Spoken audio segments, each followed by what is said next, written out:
¿Qué tal? Buenas tardes. Bienvenidos todos a esta primera sesión sincrónica del módulo 7, Desarrollo Humano en la Práctica Docente, del Diplomado en Superación Docente en el siglo XXI en la Universidad de Jalapa. Bienvenida, maestra Irma. Bienvenido, maestro Juan Carlos. Vamos a iniciar esta sesión. Bienvenidos también a las personas que nos van a ver de manera sincrónica.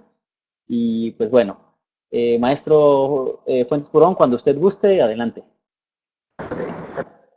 Muy bien, muchas gracias. Buenas tardes, Efraín. Buenas tardes, maestra y público en general. Todos nuestros alumnos que nos están viendo y escuchando, sincrónica o asincrónicamente. Sean ustedes bienvenidos a este módulo de desarrollo humano en la práctica docente. En esta primera unidad nos vamos a concentrar, vamos a enfatizar los temas de comunicación y relaciones interpersonales. Pero para ello vamos a hacer alguna semblanza de antecedentes donde observaremos parte de lo que es la práctica docente, nuestra responsabilidad como tal, y algunos elementos que tienen que ver con la personalidad del ser humano. Comenzamos entonces con esta bonita aventura. Vamos a hablar de desarrollo humano en la práctica docente. Bienvenidos. Nosotros entonces, al introducirnos a este módulo, tenemos que observar que desarrollo humano es un conjunto de palabras, un par de palabras que tiene principalmente dos grandes acepciones. Esto es porque de manera macroeconómica los países hablan de sus índices de desarrollo humano. Hablamos de los ingresos, de la calidad de vida. Encontramos varios elementos macroeconómicos que inciden para poder mejorar la vida de los habitantes y esto es una acepción. Pero esta acepción se fundamenta en lo que originalmente se conocía como el desarrollo personal, también conocido actualmente como desarrollo humano, y se centra en la persona.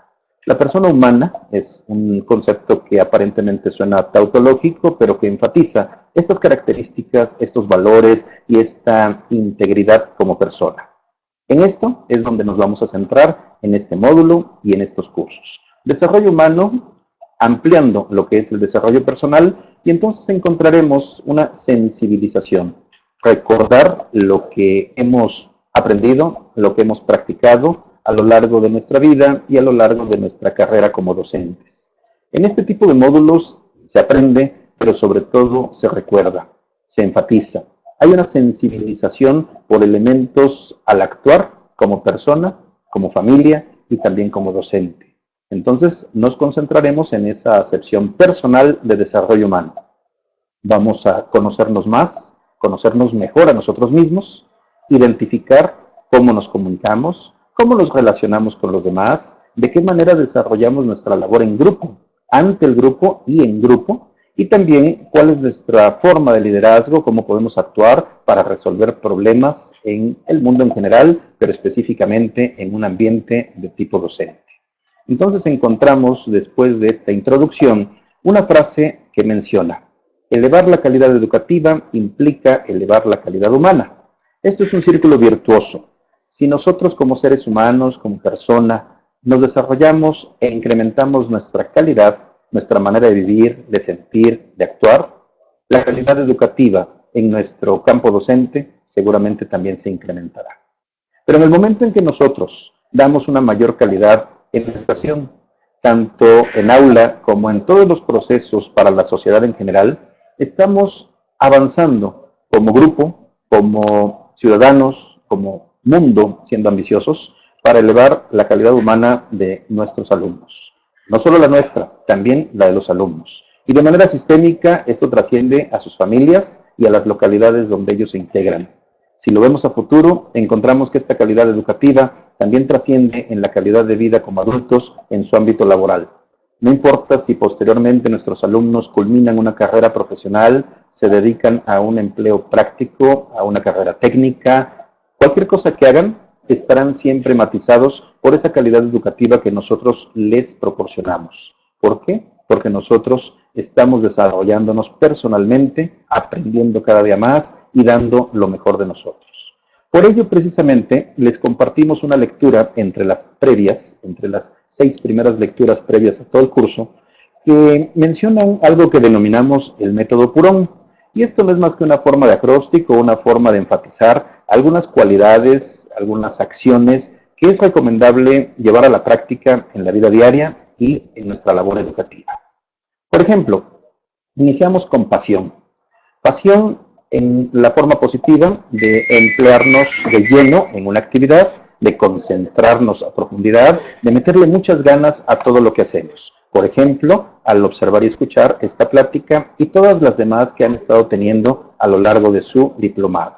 Pasión, entrega, concentración, el hacer las cosas bien, el hacer las cosas con una trascendencia y con una intencionalidad. Este tipo de pasión no como un arrebato, no como un berrinche, sino por la dedicación que nosotros tenemos a nuestras labores. Continuamos con un elemento que denominamos universalidad. Esto lo plasmamos debido a que a menudo, cuando nosotros desarrollamos nuestro rol como docentes o cuando estamos del otro lado como alumnos, vemos de manera parcial la situación. Y este método pretende todo lo contrario, abrir el zoom, decimos en psicología. Es decir, que observemos que no solamente existe el momento actual, que tenemos una trayectoria tanto en nuestra vida como en la vida de la humanidad. Y que no somos únicos, que no somos el centro del universo y que no todo gira alrededor de nosotros. Que hay otras personas con el mismo valor, con la misma actuación y que en conjunto podremos lograr esta calidad educativa. Que como universalidad entendemos entonces el compartir con los demás, el aportarles algo, el respetarlos y el que todos tenemos una actividad o rol que desempeñar, que si lo hacemos en forma ordenada, sistemática y apropiada, podemos lograr mucho más para nuestros alumnos. Cuando hablamos de todo esto, suena utópico, suena bonito, suena como algo de ensoñación. Por ello le agregamos también dos principales valores como la responsabilidad y la organización.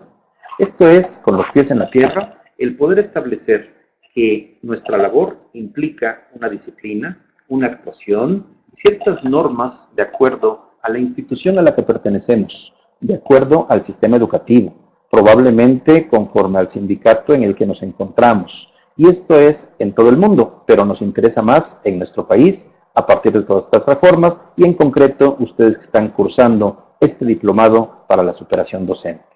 Responsabilidad como correlato forzoso entre profesores y alumnos. Así como le pedimos a nuestros alumnos el que entreguen sus trabajos, el que participen, el que estudien, pues nosotros también manifestamos, siempre les mostramos nuestra responsabilidad al acudir a clases, al dar lo mejor de nosotros, al llevar un programa adecuadamente y al organizarnos, como dice el siguiente paso, para que todo esto se haga en tiempo y forma, para que tenga un orden, para que se pueda cumplir administrativamente y no solo desde la perspectiva didáctica. Todo en conjunto entonces complementa lo positivo, lo que suena idílico con, insisto, los pies sobre la tierra, con los valores de responsabilidad y organización, haciéndolo muy práctico. ¿Y por qué agregamos naturalidad? Bueno, pues porque aunque nosotros desempeñamos un rol, una función, somos seres humanos. Somos personas por igual, alumnos, maestros y conjunto de maestros en general. Por ello debemos actuar siempre como somos, siempre naturales, independientemente de la responsabilidad de nuestro puesto o nuestra función. Entonces encontramos estos elementos para poder trabajar a gusto, contentos y dar lo mejor de nosotros en nuestra práctica docente.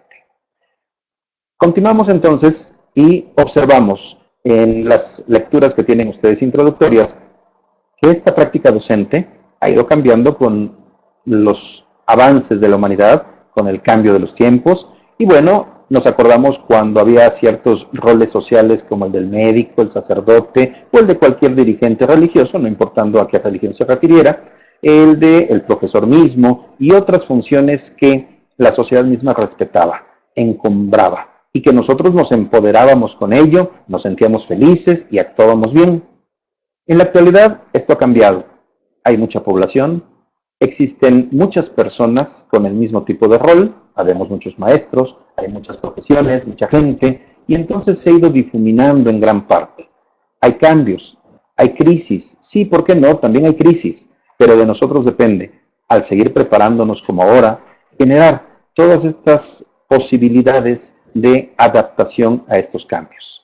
El ubicarnos, como ustedes lo hacen, con modalidades en línea, con trabajos sincrónicos y asincrónicos, repasando todo esto e investigando conforme a los tutoriales que en este diplomado se les han otorgado y lo que ustedes encuentran por su cuenta, para poder tener manejo de redes sociales, dominio de blogs, otros elementos que, como lo dice ahí en su presentación, implican la tecnología, la información y la comunicación en estas famosas TICs.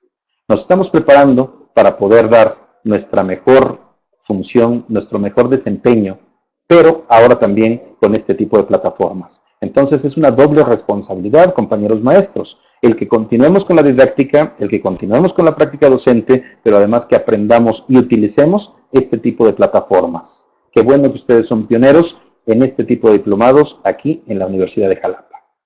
Estos cambios, estas crisis y el uso de estas TICs, pues se desenvuelven en el contexto social, económico, político y cultural.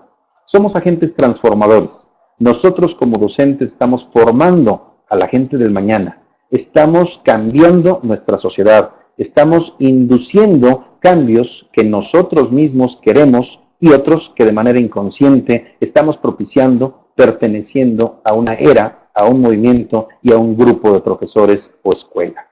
Entonces nosotros somos sujetos activos. Los docentes estamos propiciando cambios, propiciando aprendizaje, propiciando un desarrollo humano. Por ello el tema de este módulo tan importante y que la Universidad de Jalapa ha tenido a bien para poder participar con ustedes. El docente como sujeto activo, entonces participa en la sociedad, incide en la economía, se maneja en un entorno político y por supuesto incrementa y modifica favorablemente, sobre todo, el aspecto cultural. ¿Se dan cuenta cuánta riqueza? ¿Se dan cuenta cuánta responsabilidad tenemos como seres humanos y como docentes? Es muy importante. Entonces, esta práctica docente tiene varias dimensiones. Ustedes seguramente ya han visto este tipo de listado, este tipo de características, y ahora las vamos a retomar para el aspecto del desarrollo humano. Como docentes, nosotros tenemos nuestra dimensión personal. Somos hombre o mujer, padre o madre, hermano o hermana, tenemos una vida como tal. No nada más trabajamos, también disfrutamos, también paseamos, también participamos con nuestra familia si la tenemos. Y bueno, como seres humanos, como personas, nos sentimos bien, aprendemos, crecemos en nuestro interior y lo manifestamos a los demás. Pero otra de las dimensiones también muy importante es la dimensión institucional, porque por lo regular estamos adscritos a una escuela, a un colegio, a una facultad, dependiendo del nivel donde participemos. Y entonces nosotros estamos regidos por normas, por reglas y políticas, por leyes, y es importante respetar esta normatividad institucional. Nosotros entonces podemos ser como personas libres, pero manejarnos con los cánones institucionales que la práctica docente nos permita. Dentro de esto también hablamos de la dimensión interpersonal. No estamos aislados, nos relacionamos con nuestros otros profesores, directores, administrativos, por supuesto con nuestros alumnos. Pero esta relación interpersonal es incluso sujeto de estudio, porque no se da de manera solo natural y arbitraria, sino que inicia de manera natural, pero después se puede modificar. Podemos manejar competencias en el ámbito docente para que esta relación interpersonal sea fructífera, sea mejor y nos dé un mejor desempeño en la didáctica.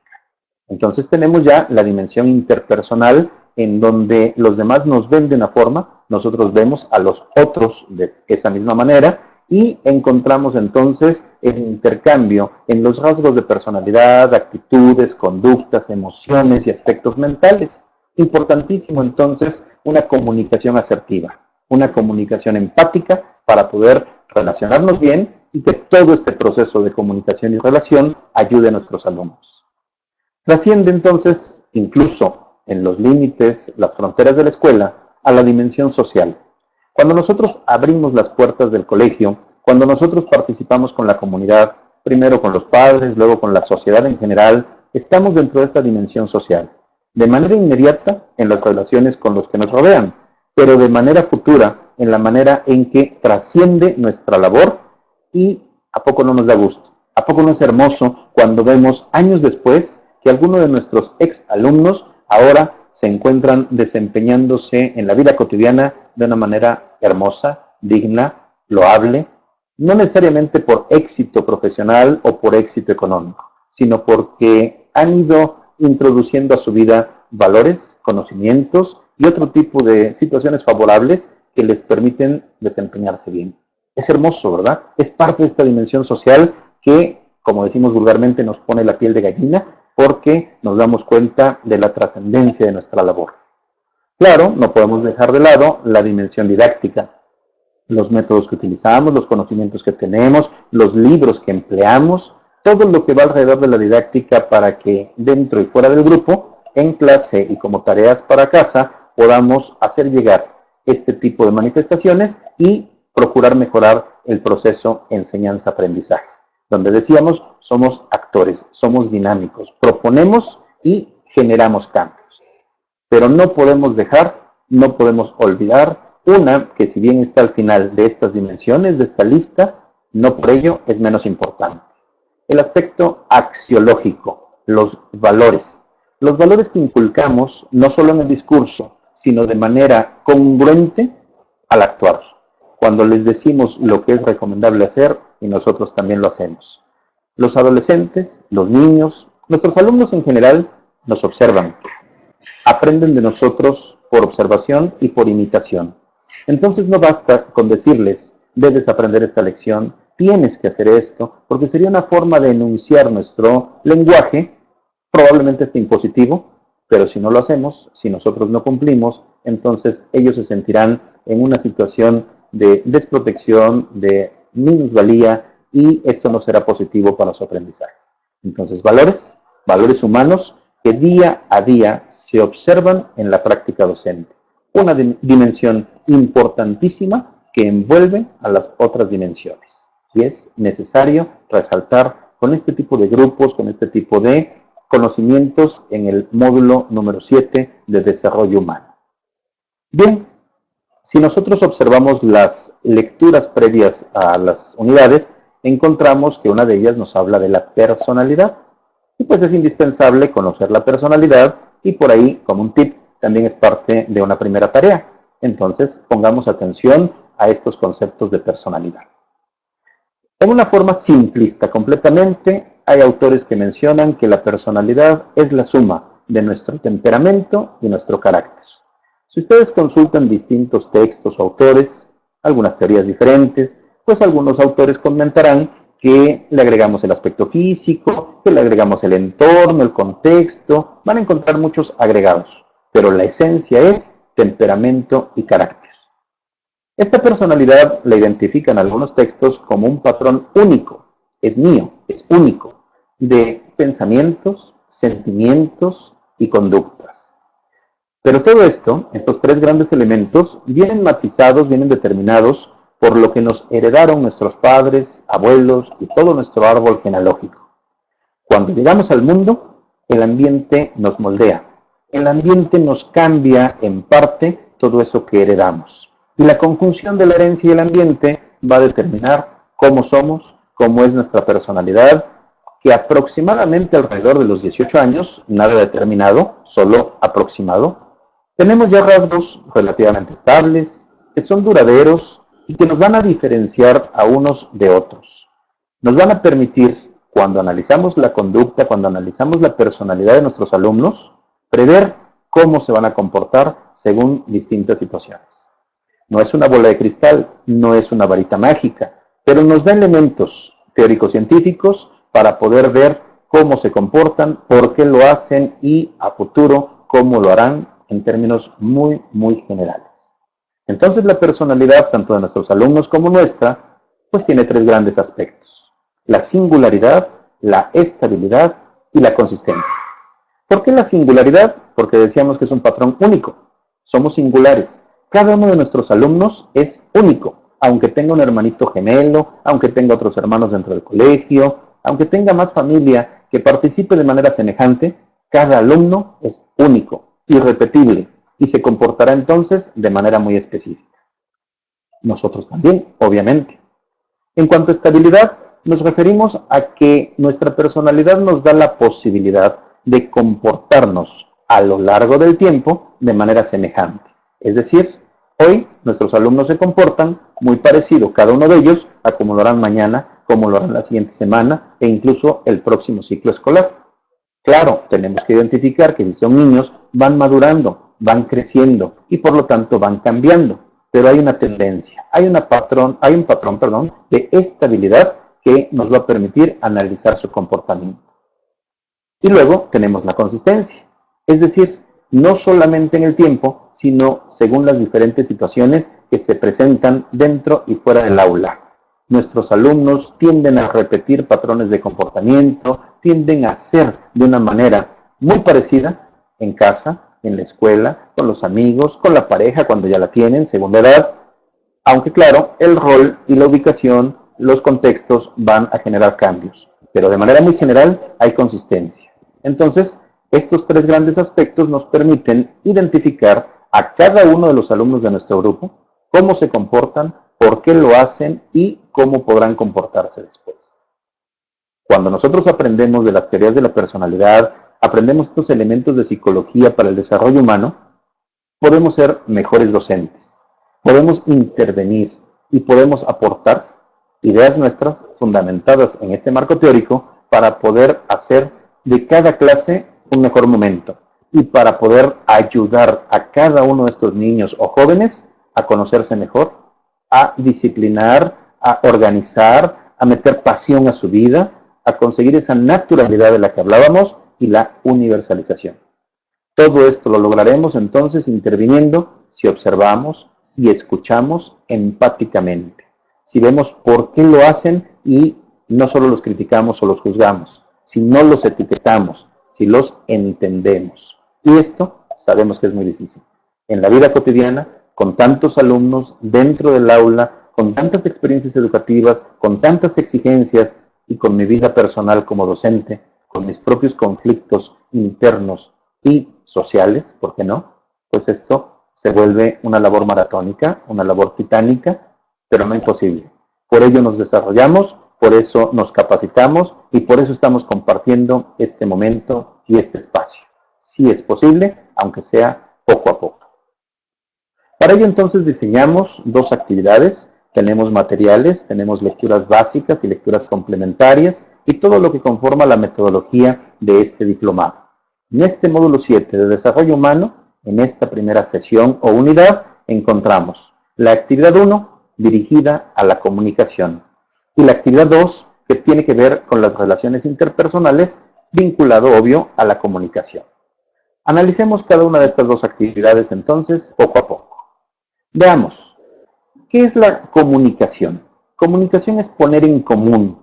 Comunicación implica que dos o más personas van a encontrar un significado semejante a algún objeto, persona o situación y la van a poner en común. Comunicación podríamos haberlo dicho en este módulo conforme a las teorías básicas, el esquema que conocemos de emisor, receptor, mensaje, canal, etc. Pero considero que eso ya es elemental. Muchos lo conocemos, podríamos recordarlo en algún texto si es necesario, pero aquí ya lo aplicamos al ámbito educativo. Esta comunicación entonces nos va a dar algunos elementos de análisis. Comenzamos entonces con el primero, estilo de comunicación como rasgo cultural. Los alumnos y nosotros pertenecemos a una localidad, a una región y tenemos una cultura. Nuestra forma de expresión, de comunicarnos, podrá ser entonces, según las lecturas que ustedes tienen a su disposición, de dos grandes formas. Una puede ser muy contextualizada. Esto es más el contexto que la persona quien va a determinar la comunicación. Por lo tanto, esta comunicación muy contextualizada es implícita. Quiere decir que se da por hecho mucho de lo que nosotros mencionamos o escuchamos. Y existe un discurso indirecto, es decir, no es específicamente lo que decimos, lo que hacemos y de una forma concreta, sino que a lo mejor hablamos en un doble sentido, probablemente damos a entender algo, suponemos o dejamos que los demás supongan. Esa es una forma en que algunos se comunican o nos comunicamos. En estos momentos ustedes ya pueden ir haciendo referencia a cómo son sus alumnos, cómo son ustedes, qué dinámica se da dentro del grupo. Un segundo tipo, en este estilo de comunicación como rasgo cultural, es la poco contextualizada. Esta es inversa a la anterior, es decir, es explícita. Decimos cada una de las cosas que queremos hacer llegar. El discurso es directo. No importa tanto el contexto en el que nos estamos manejando, como directamente lo que estamos diciendo o buscando que se haga. Son dos grandes elementos que como rasgo cultural determinan el estilo de comunicación dentro del aula. Pero también, como cultura, en México, en el estado de Veracruz, o donde cada uno de nosotros participamos como docentes, vamos a encontrar la cultura competitiva y la cultura colaborativa. Si lo vemos en un macro, en un zoom a nivel mundial, encontraremos que culturas competitivas son, por ejemplo, las culturas sajonas, donde son individualistas por lo regular y donde tienden a competir, quieren ganar. Mientras que las culturas colaborativas son un ejemplo, por lo regular, de las culturas latinoamericanas, de nuestra cultura en México, donde procuramos colaborar y en grupo participar independientemente, que sabemos que muchos no sabemos trabajar en equipo o no nos es lo más familiar, porque a menudo desde las primeras clases o desde los primeros años no se ha dado esta labor. Pero independientemente de esta probable discusión, nuestra cultura tiende a ser más colaborativa que otras que son, por ejemplo, como la japonesa o algunas europeas y algunas norteamericanas, más competitivas. Esto es entonces en el primer inciso. Pero la comunicación también puede tener un estilo como rasgo de género. Y aquí también hay que tener mucho cuidado para no caer en prejuicios. Estos generolectos son una forma muy amplia de identificar la comunicación. No quiere decir con esto que tenga que ser por fuerza así. Es una interpretación que nos ayuda a encontrar elementos culturales de la comunicación. Entonces, por lo regular, en las mujeres se encuentra un lenguaje de conexión, de afectividad, de vinculación y mayor intimidad. Mientras que en el hombre, por lo regular, se encuentra un lenguaje que tiende a incrementar un estatus o una independencia. Insisto, esto no es para debate o para prejuicios, es simplemente una tentativa que proponen algunos autores y que en algunos casos particulares podrá llegar a ser hasta inverso a lo que aquí se menciona, pero es una línea de acción, una línea teórica que podemos seguir para interpretar lo que pasa con nuestros alumnos. Como otro de los estilos comunicativos encontramos las características individuales.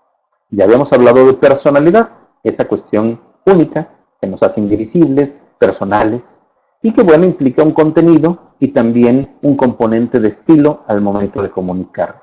Es decir, lo que decimos y cómo lo decimos. El estilo que nosotros le ponemos, de qué manera lo hacemos llegar cuando nos comunicamos, ya sea verbal o no verbal, ya sea oral o escrito, en imágenes o incluso en nuestra comunicación corporal. Bueno, encontramos en algún marco 10 estilos que el comunicador puede tener como aspecto individual.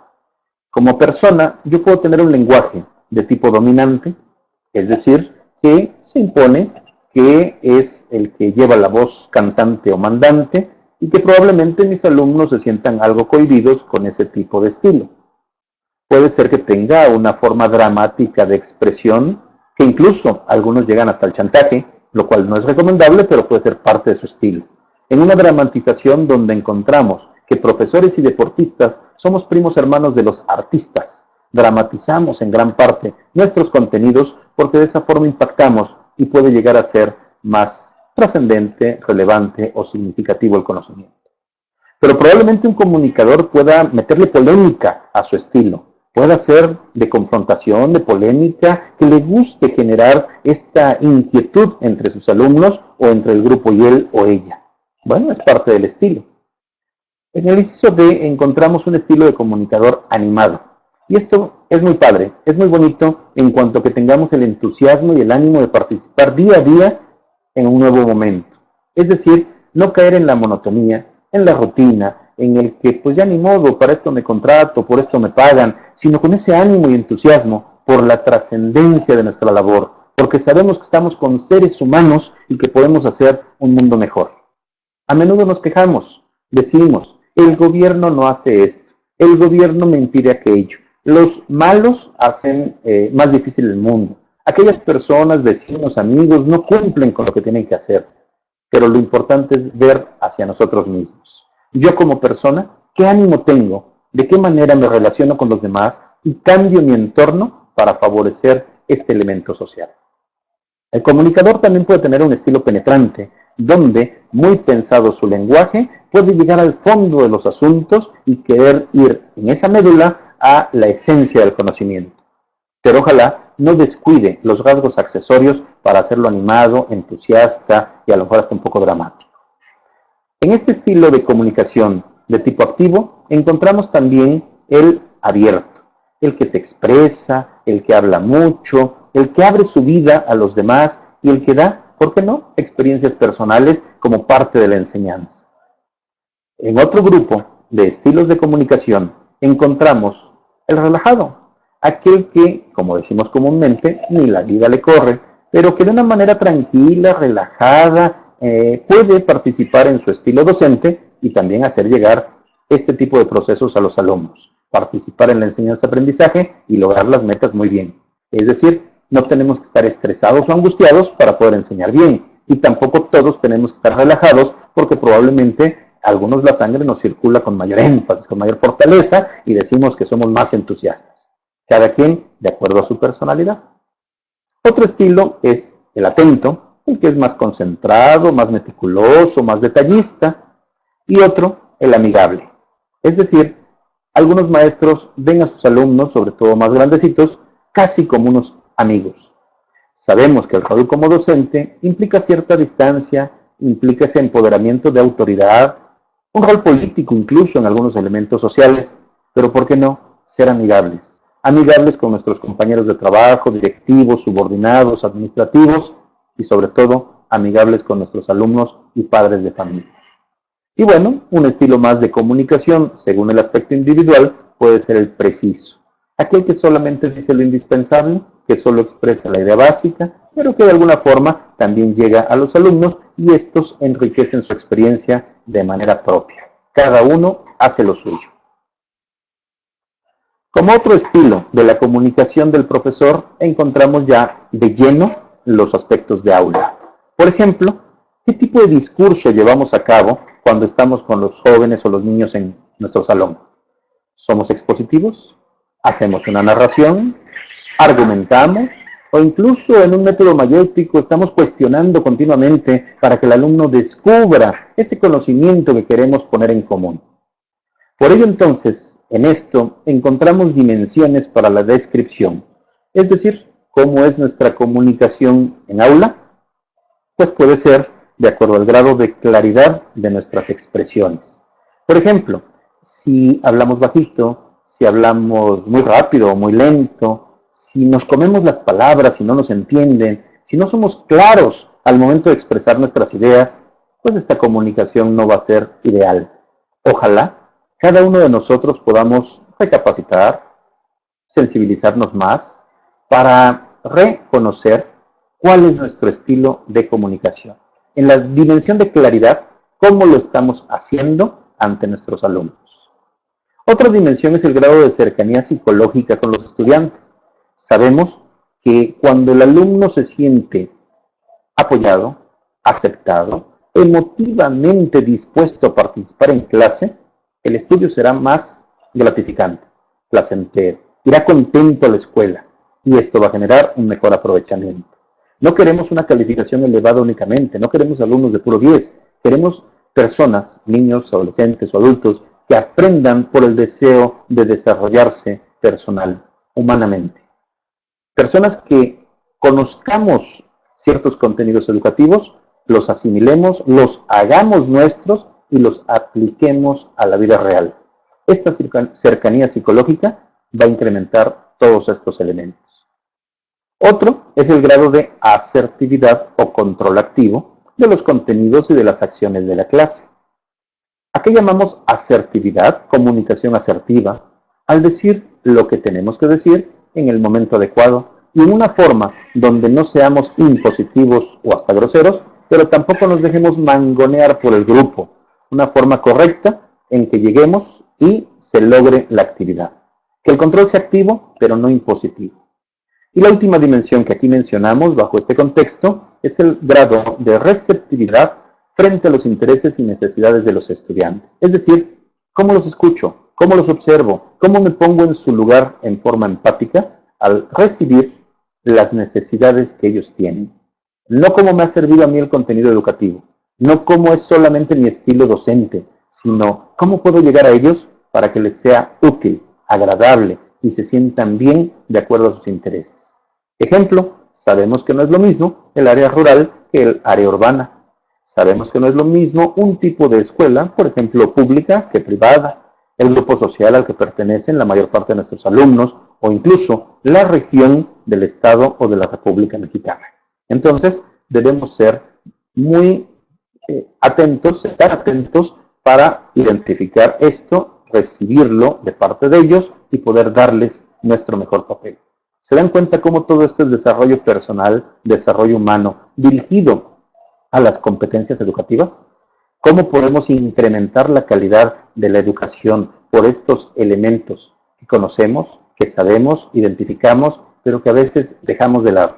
Hay ocasiones en que no lo recordamos porque la dinámica diaria es tremenda y es difícil hacer un alto en el camino, hacer una reflexión, pero ojalá podamos hacer esta concienciación, es decir, hacer conciencia de esto, aplicarlo diariamente. Todo eso fue la actividad 1, la comunicación, pero no está desprendida o desvinculada de la actividad 2. Por el contrario, está muy ligada. La comunicación con las relaciones interpersonales. Estas relaciones que se dan entre nosotros y los demás. Tienen estos significados compartidos que hablábamos hace un momento entre profesor y alumno.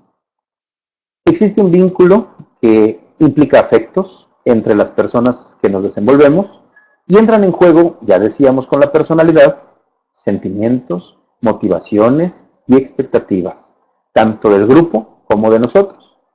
Por ejemplo, ¿quién de nosotros no se ha sentido triste un día? ¿Quién no se ha sentido melancólico o por lo contrario, tan alegre por una buena noticia que llega al aula y sus sentimientos y emociones las expresa de una manera diferente a lo cotidiano? A veces hasta decimos de alguna persona, bueno, ¿y este qué le picó? ¿Por qué está tan distinto? O bien, ¿qué le pasa? ¿Tendrá algún problema?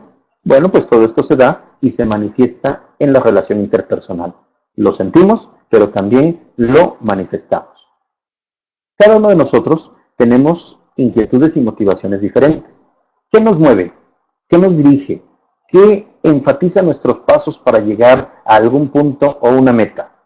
Probablemente en este momento estamos hablando de culminar con un módulo, después culminar con un diplomado, tener ciertos conocimientos para poder abordar este siglo XXI desde la perspectiva docente y las reformas educativas que se dan en la actualidad. Pero no es lo único. Nuestras motivaciones pueden ser también económicas, de estatus social, probablemente para aspirar a un cargo dentro de la misma escuela o a nivel político y social en la comunidad. En fin, cada uno tenemos motivaciones diferentes. Lo mismo pasa con los alumnos. ¿Acaso no hemos escuchado cuando algún alumno nos dice, yo ya no quiero estudiar, pero mis papás me obligan, por lo tanto una vez que tenga mi certificado o mi diploma, yo se los entrego y me dedico a lo que yo quiera, porque esto no es lo mío? Bueno, cada quien tiene motivaciones diferentes, pero si ayudamos a que estos chicos encuentren el por qué estudiar, el por qué aprender, desarrollarse personal y humanamente, seguro vamos a lograr seres humanos con una trascendencia social, con una labor en su ámbito de trabajo, de vivienda, que va a ser mejor que si los dejáramos ahí olvidados. Por ello las expectativas son importantes. ¿Qué espero de este grupo? ¿Qué espero de los siguientes? ¿Qué espero de mí mismo como labor docente? ¿Qué quiero de mi escuela? Que llegue a ser certificada, que llegue a tener ciertos planes que se concreten. ¿Qué espero de mi personal? ¿Y qué esperan nuestros alumnos? Cuando nuestros alumnos se presentan el primer día de clases, nos evalúan y probablemente ya pidieron referencias de nosotros. Están esperando que seamos el típico maestro barco, el típico maestro que ellos denominan perro, aquel que tiene ciertos rasgos que nos han hecho famosos.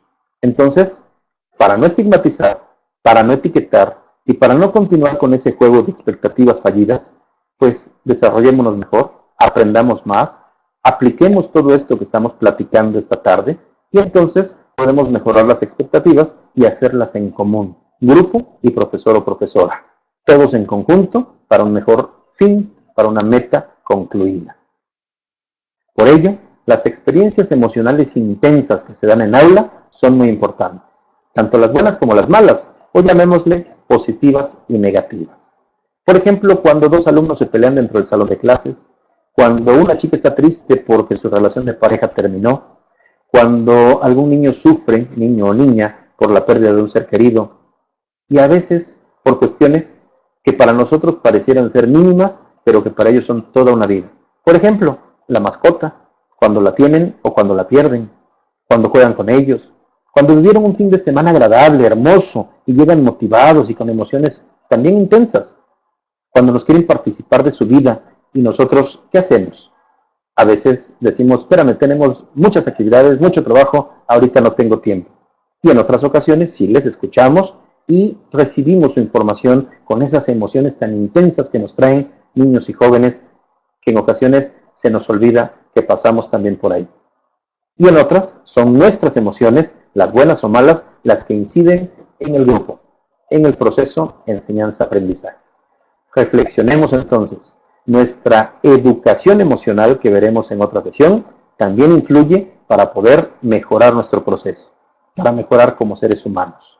Y esto hay que trabajarlo día a día, independientemente que terminemos nuestro módulo 7 próximamente. Cuando encontramos en aula nuestra dinámica de participación, vamos a observar estrategias, tanto del profesor, que aplica tácticas temáticas, como de los alumnos, que en ocasiones son técnicas dilatorias o elementos distractores, y en otras también partes positivas para participar. Analicemos primero como profesor. ¿Qué hacemos? ¿Qué estrategias y tácticas empleamos para poder llegar a los jóvenes, captar su atención y que el conocimiento trascienda? Bueno, por ejemplo, enfatizamos o aseveramos cuál es la relevancia que nuestro conocimiento tiene, que nuestra materia tiene, y por lo tanto, qué tan irrelevante es lo que algún comentario surge por parte del grupo, o que se distraigan, o que quieran otra actividad diferente. Entonces, la relevancia o irrelevancia que pueda tener el contenido es parte de lo que enfatizamos o aseveramos como docentes. Pero también metemos principios. También en nuestra práctica diaria inculcamos, introducimos y enfatizamos los principios didácticos. Nos metemos en el aula y queremos concretar puntos clave para desempeñar actividades. Marcamos la importancia que esto tiene y muchas veces hasta hablamos de futuro. Decimos, esto es importante hoy, pero el día de mañana que ustedes crezcan, que tengan una familia, van a ver lo importante que esto es. Sí, lo sabemos por nuestra experiencia personal, pero al niño o al joven, más que el futuro, le interesa el presente. En el momento actual, ¿para qué es importante? Por ejemplo, con las matemáticas, ¿verdad? Seguro, seguido nos están diciendo, esto nunca lo voy a utilizar. ¿Qué importancia puede tener?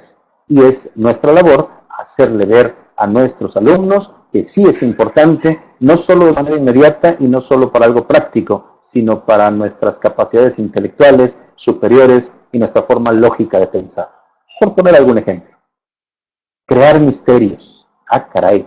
Bueno, pues sí, a menudo tenemos que jugar o dramatizar con estos elementos como para dar un contenido incompleto, intencionalmente, para que dentro de este proceso didáctico el alumno encuentre la parte que falta, para que pueda descubrir qué misterio hay y pueda entonces tener la claridad que nosotros vamos a garantizar.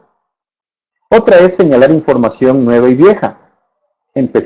Partimos de un conocimiento ya tenido y concluimos con un conocimiento nuevo o agregado a lo que estábamos viendo en años o unidades anteriores. Le metemos algo nuevo con una unidad o un tema nuevo. Una de las tácticas que algunos profesores utilizan o utilizamos es el ser gracioso. Algún chiste, alguna broma, pero hay que tener mucho cuidado. Primero, no exagerar en esto porque nos convertimos en bufones. Pero también, al ser graciosos, al procurar serlo, no hacerlo de manera personalizada. No enfatizar en alguien sus rasgos o su comportamiento, porque lo que puede parecer gracioso pudiera generar después un desequilibrio grupal, a lo mejor incluso llegar a una ofensa de parte de algún compañero, y esto es delicado. Otra de las labores de nuestra vida cotidiana en aula es regular la dificultad. Ir poco a poco acercando al joven a los nuevos conocimientos, al niño, y darle pasos en que van avanzando en dificultad para el conocimiento ser adquirido, ser procesado y ser introyectado. No podemos empezar de lleno con algo difícil y tenemos que regularlo de acuerdo al grupo y, ¿por qué no?, de acuerdo a la persona. Por ello hay que ponerse en el nivel personal. Cada uno de ellos, cómo escucha, cómo ve, cómo percibe, cómo se comporta, cómo aprende. ¿Es más visual? ¿Es más auditivo? ¿Es más kinestésico? ¿O bien utiliza algún tipo de prótesis para ver, para escuchar, para desplazarse? Entonces cada uno tendrá un nivel personal diferente. Todas estas son entonces estrategias y algunas tácticas que utilizamos como docentes.